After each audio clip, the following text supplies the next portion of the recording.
Hello, good evening. I'm Roger Johnson. Welcome to Monday's North West Tonight, and thank you for joining us. Our top story: the flotilla on the Mersey celebrating 200 years of the RNLI saving lives. Gurgling, coughing noise, and this guy was finally sick. We got him back. You can stand up, he was. We'll join the Wirral Lifeboat crew as they scramble to rescue a mum and daughter trapped in mud.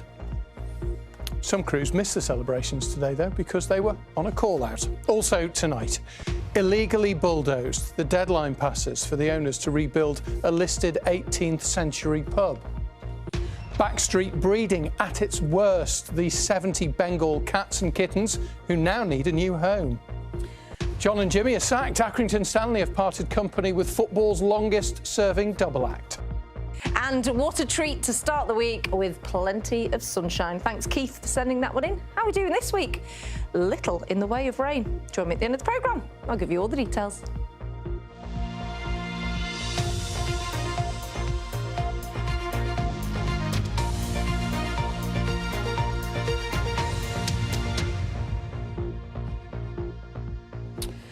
Well, the River Mersey was the setting today for a spectacular and emotional event to mark 200 years of the Royal National Lifeboat Institution. And with 1,500 miles of sometimes treacherous coastline, many in the northwest, of course, have reasons to be grateful to the volunteer crews. Many of them were watching on from the waterfront in Liverpool.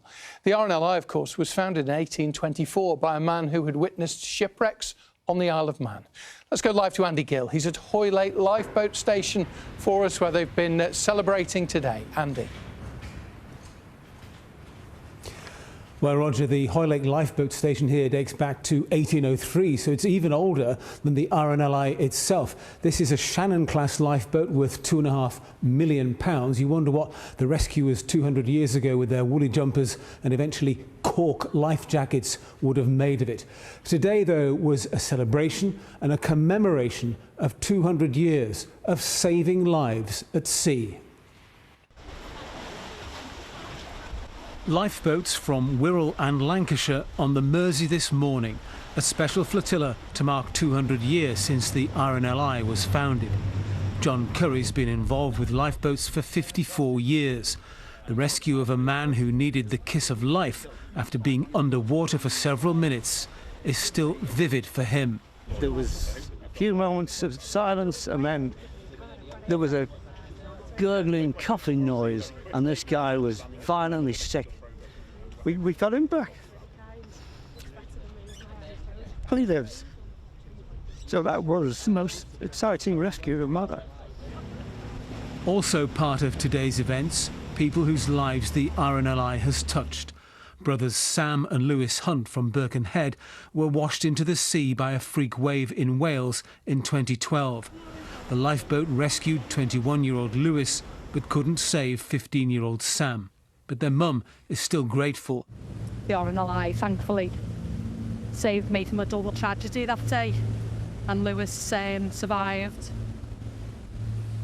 And ever since, I've just raised awareness and for the RNLI, for what they've done for me and my family, because I think, if I'd have lost both the boys, it's my life.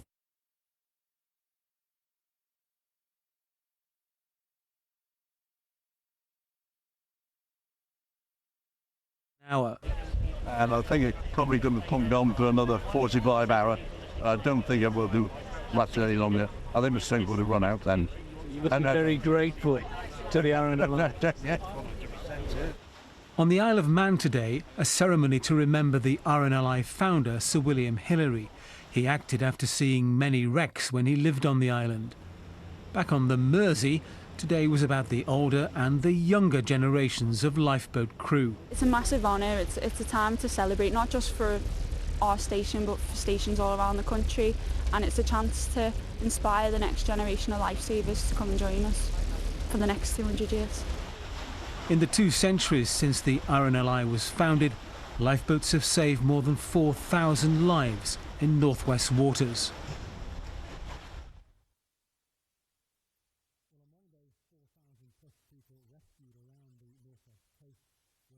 And her daughter Charlie, they became stuck waist deep in mud at Thurston on the Wirral coast. They were rescued by a crew from Hoylake here, and this is the story of that rescue. The United Kingdom will remain under the influence of low-pressure systems, bringing strong winds mainly to western areas, reaching gale force at times. We were paged on a beautiful February day. I remember it was quite blustery, but really pleasant, really nice, the sort of day that you get quite often around here. We knew that there was somebody who was stuck in the mud at Thurston.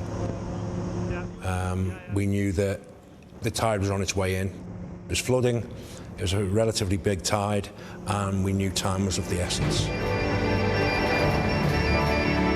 I went out for a walk with my daughter and my husband and my puppy. We saw it was quite muddy in one place.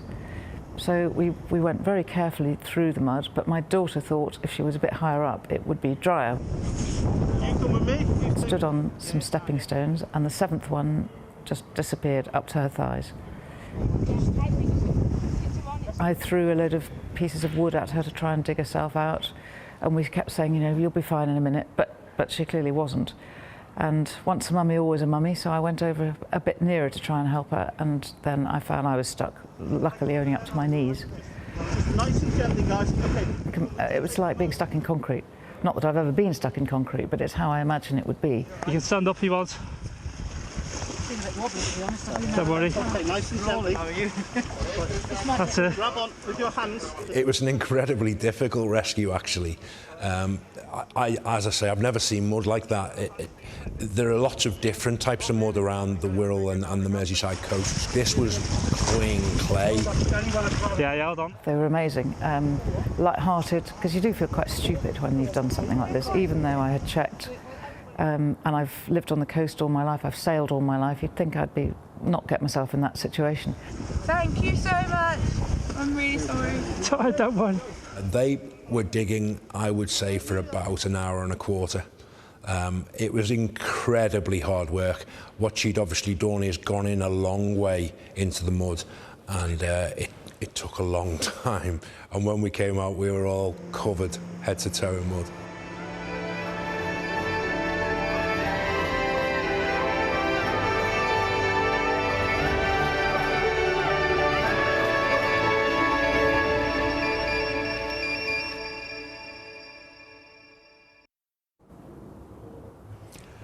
Well, you saw those spectacular pictures of the flotilla on the Mersey, but there should have been more RNLI vessels there.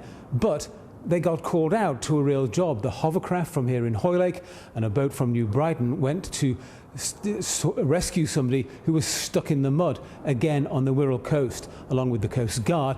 They did effect that rescue, but it shows you that the RNLI staff, who of course, vast majority of them are volunteers, when they get the call, they go. Indeed, very brave people. Andy, thank you very much. Andy Gill there, live for us in Hoylake tonight. Now, the country's first unit for patients with sickle cell disease has opened in the northwest in a bid to speed up access to treatment. The site at Manchester Royal Infirmary will treat people from Greater Manchester, Lancashire and Cumbria, as Lindsay Prosser now reports. As a child, Kaina Ball learned to live with sickle cell disease.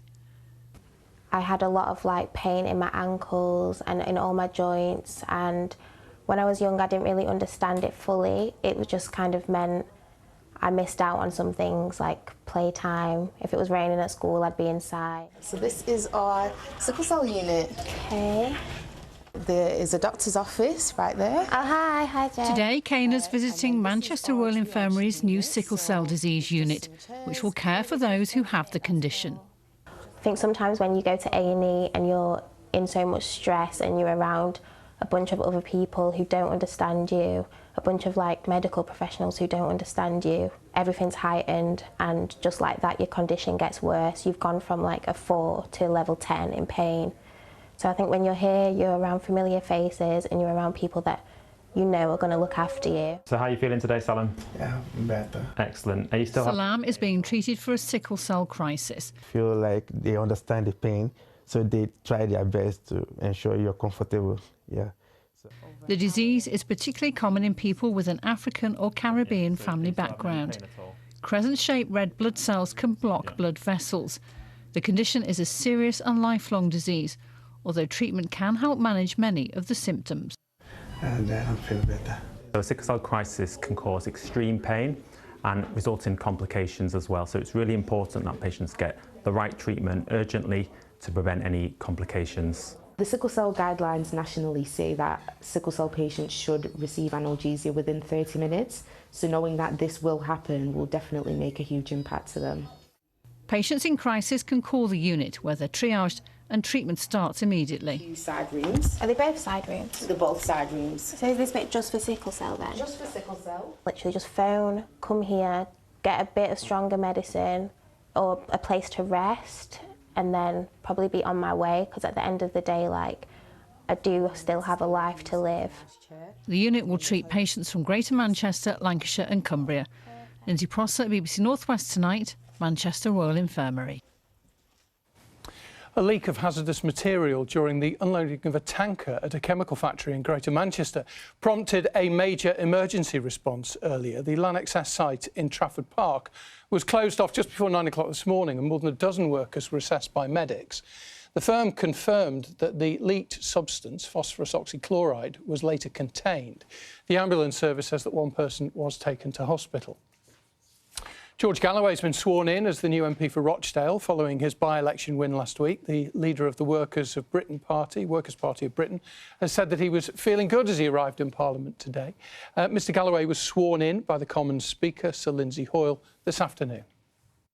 In the towns around Rochdale, Oldham, Blackburn, Burnley, Nelson, Bury, we'll be putting candidates up in all these places, and we will either win or we'll make sure that Keir Starmer doesn't win.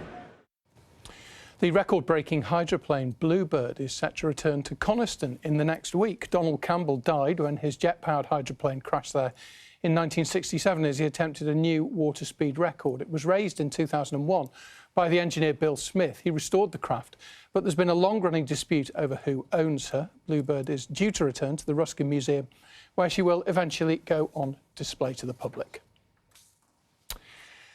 The owners of a listed 18th century pub in Lancashire, which was illegally demolished, have failed to rebuild it. That's according to the local council. The Punch Bowl Inn at Hurst Green in the Ribble Valley was bulldozed by Donnellan Trading Limited after the group ignored a council decision in 2021. A deadline for the owners to rebuild it to its original plan expired yesterday, and now the authority says that it's considering all of its legal options, as Jonas Muller reports. A mass of rubble was all that was left of the Punch Bowl Inn near Hurst Green. This Grade 2 listed building was demolished back in 2021. But the owners who were responsible were ordered last year to rebuild within 12 months. That deadline passed yesterday. Take a closer look, and there's no real evidence of building work. Stephen Atkinson is the leader of Ribble Valley Borough Council. This is an area of outstanding natural beauty, a very sensitive landscape. And that building needs putting back as it was. It's a listed building. The reason it was listed was because it had value. 5 people, including Andrew Donnellan, were fined £20,000. The court said they were aware demolishing the building was a criminal offence, and they lost an appeal against an enforcement notice. The owners have said they do want to rebuild, but not based on previous architectural records.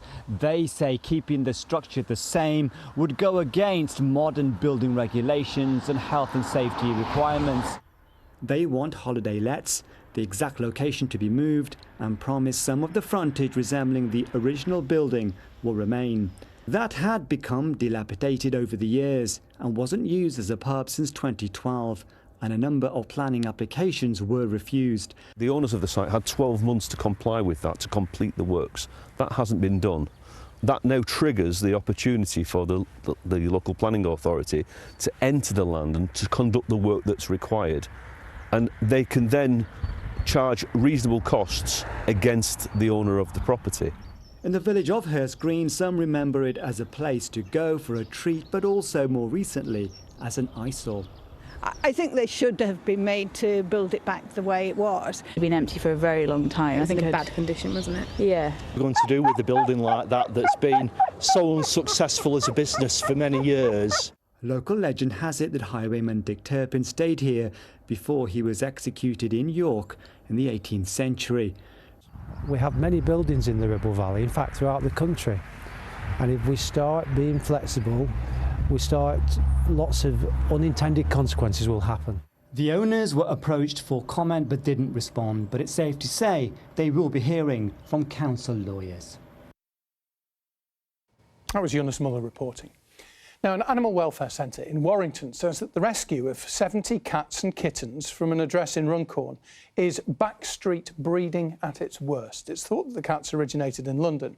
Pedigree Bengal cats apparently can sell for up to £1,000. And Warrington Animal Welfare say they've never taken in so many cats at once, so they'll now work to get them back to full health before finding homes for them, as Mairead Smith's been finding out. These are the babies of the group of 70 Bengal cats and kittens rescued in Runcorn last Wednesday night. They were in cages, and it is an example of backstreet breeding at its very worst. You're just a charity that relies on donations. It must have been overwhelming to have to take in 70 cats and kittens. It was very overwhelming at the time. However, we did call in the help of another rescue who kindly stepped up and provided some support. Around 35 are still here at this centre. Today, staff began to neuter the cats to make sure they can't be bred. So we've neutered the healthiest cats first, and they will go for rehoming first. The mums with the kittens can't be neutered until the kittens are weaned or about to be weaned. This is the so-called maternity unit of Warrington Animal Welfare, and these little kittens and their mothers will be kept here for around 4 to 5 weeks before they're ready to be rehomed. As a charity, the centre relies on help from the public. A lot of the cats did come in with upset stomachs, so we do have an Amazon wish list, and we have specifically asked for gastrointestinal food. So these are just a few of the donations that we have received over the past couple of days, and we are extremely grateful for everybody's support. People watching this might be tempted to pick up the phone, give you a call, offer to take one of the cats, kittens off your hands. Is that what you want to happen? We would say at this time, please don't pick up the phone. They will start appearing on our website once they have been vaccinated, health checked and neutered and available for adoption. But we will be looking for experienced breed-specific homes because they have specific needs, some of these cats. Mairead Smith, BBC Northwest Tonight, Warrington. Accrington Stanley have sacked long-serving management duo John Coleman and Jimmy Bell, who were in charge in 2 spells at Stanley over 2 decades. Plenty of success as well. They leave Stanley, though, 16th in League Two. After a difficult season, John Doolan takes interim charge. But whoever gets the job permanently will certainly have big boots to fill. From non-league obscurity to Football League fame, Accrington Stanley have called time on one of English football's most enduring double acts.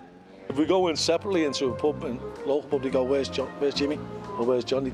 A partnership that through several promotions certainly worked, and in many fans' eyes came to symbolise the never say die spirit of their club. They've done a great job. They've done a great, unbelievable job. Not happy. Not happy at all. The main thing is I think the fans will be really disappointed that they haven't had a chance to say goodbye. A farewell after a legacy of punching above their weight, but after relegation last season and patchy form this and a fragmented relationship with owner Andy Holt, they were dismissed after Saturday's 4-0 hammering at Wrexham. I know a lot of football supporters will understand the parallel when Stanley fans are saying this is like replacing Sir Alex Ferguson at Manchester United and the legacy that has gone before. The fact that there hasn't been an opportunity for supporters to say their goodbyes and for John and Jimmy to get some sort of a send-off will have come as a shock to a lot of Accrington Stanley fans. In a recent statement today, the club thanks John Coleman and Jimmy Bell for their efforts, saying their commitment to the club throughout their 2 managerial stints was unquestionable, has made the club what it is today. But it will take some getting used to not to see John Coleman and Jimmy Bell in the dugouts here. It certainly will for Lyndon Boast, a Stanley fan through and through, who was part of a group who helped to reform the club in 1968 and now works as a volunteer in the shop. John and Jimmy have always had lowest budget at league. They've always had lowest number of supporters in league, but against all odds, they've always shone through. But I think the time has come where they've taken us as far as they can. Timing that some supporters will question as the club searches for a new management team charged with bringing the good times back for Stanley. Right, before the weather with Kate, Greater Manchester Police has just recruited the biggest horse in its history. It's named Trooper after a character in a Charles Dickens novel, and the 10-year-old Shire horse measures 18.2 hands from the ground to its shoulders. I'm sure you know what that means. And as Molly Brewer found out, it's not just Trooper's size which is prolific. Meet 10-year-old Shire horse Trooper, a new recruit at Greater Manchester Police and a real gentle giant. Personally, I've never had a horse this big, never ridden a horse this big. I'm 5'10", he's measuring 6 foot 2 inches. I had to use a mounting block just to put the saddle on. And because Trooper is so big, GMP have had to make certain adjustments so he can fit in. And I mean literally fit in. He even has his own penthouse stables. So his stable is double the size of most of the other stables on the yard, and we've had to order some new clothes for him. Everything size-wise, even the bridle, rugs, stable, has all got to be enlarged just to accommodate his comfort. But despite all that effort, trainers say he's worth it and is making great progress. And over the bridge and perhaps through the gate. So his size comes with his breed. So with his breed is a really good nature, very trainable, very sensible, very predictable. But there is one more thing Trooper is renowned for, other than his size. And so one thing I have noticed since we've met Trooper is he's a little bit windy. He's very windy. When you're riding along, it's like you've got jet propulsion. He is a big horse and he eats a lot of bulk food like he's eating at the moment, this hay. Obviously, it's better out than in. Exactly.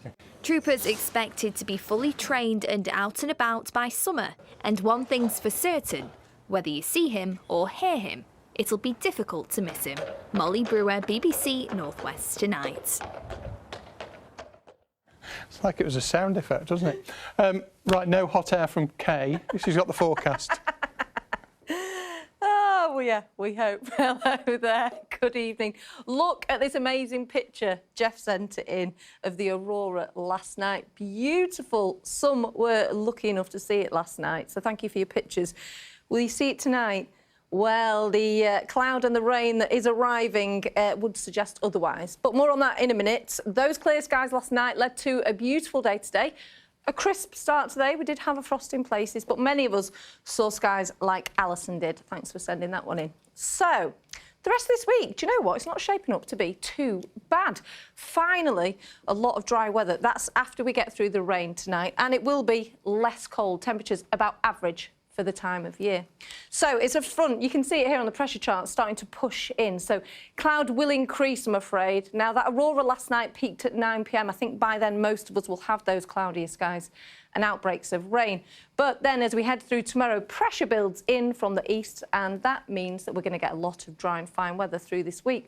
You can see already the rain has started to push in. Some of it will be heavy for a time tonight, but it clears to the northeast as we go overnight. The breeze will be fairly blustery from the southeast and temperatures between about 4 and 7 degrees, so there won't be a frost overnight, but still a chilly start to the day tomorrow morning.